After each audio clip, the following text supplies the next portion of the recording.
Elle loupe une fête d'anniversaire, alors sa nièce décide de lui envoyer une part de gâteau. Mais quelques heures plus tard, elle meurt et sa fille aussi.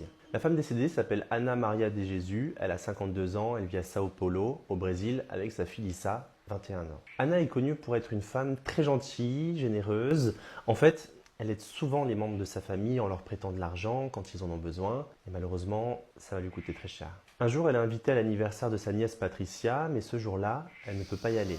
Elle a un rhume et donc elle préfère rester chez elle pour ne contaminer personne. Sa nièce comprend et du coup, comme il reste du gâteau après la fête, elle se dit « Tiens, je vais lui envoyer une part, au moins elle sera contente ». Alors Patricia découpe une part, la met de côté, puis elle demande à son compagnon Leonardo d'aller la déposer chez sa tante. Leonardo accepte, il prend sa moto et quelques minutes plus tard, il arrive devant chez Anna. Il lui remet le gâteau avec un sourire, puis ensuite il repart tranquillement. Quelques heures plus tard, Anna, sa fille et deux autres membres de la famille, dont un ado de 16 ans, mangent le gâteau, mais très vite, ils commencent à tous se sentir mal.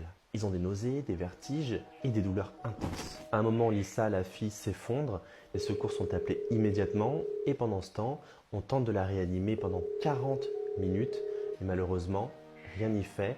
De son côté, Anna est hospitalisée dans un état critique. Elle reste plusieurs semaines entre la vie et la mort avant de finalement décéder à son tour.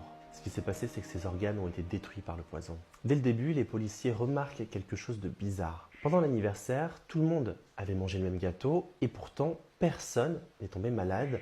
Ça veut donc dire qu'un seul morceau était empoisonné, celui qu'Anna et sa fille ont reçu, autrement dit, quelqu'un les a visés directement. Quelques jours plus tard, les analystes confirment rapidement les soupçons.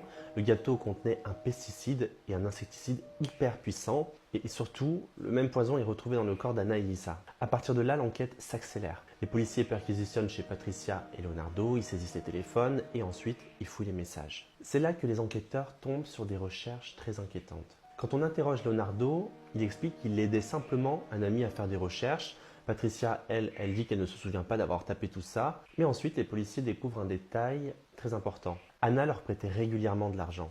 Peut-être qu'à un moment, ils n'arrivaient plus à rembourser Anna, et c'est là qu'une idée aurait pu leur venir. Se débarrasser d'Anna pour effacer la dette. Tout laisse penser à un meurtre prémédité. Les deux membres de la famille, dont l'ado de 16 ans, ont survécu quant à eux, donc bonne nouvelle